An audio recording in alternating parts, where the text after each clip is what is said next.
জানিয়ে দেব 15 আগস্টের সাধারণ ছুটি বাতিল।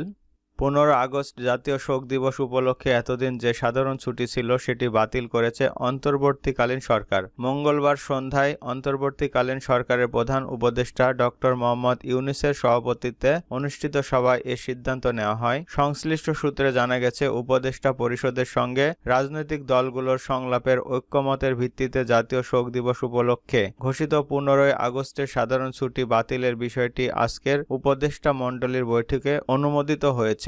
বঙ্গবন্ধু শেখ মুজিবুর রহমানকে সপরিবারে হত্যার দিনটি জাতীয় শোক দিবস হিসেবে পালিত হয়ে আসছিল বাংলাদেশে। আওয়ামী লীগের 15.5 বছর শাসনামলের দিনটি সাধারণ ছুটি ছিল। আওয়ামী লীগ সরকারের পতনের পর থেকে 15 আগস্টের ছুটি নিয়ে সংশয় তৈরি হয়েছিল।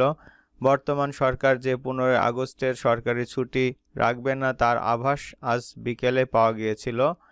আজ দুপুরে নাম প্রকাশে অনিচ্ছুক জনপ্রশাসন মন্ত্রণালয়ের একটি সূত্র জানিয়েছে, 15 আগস্টের সাধারণ ছুটি বাতিল হতে পারে, এজন্য প্রজ্ঞাপন রেডি করে রাখা হয়েছে।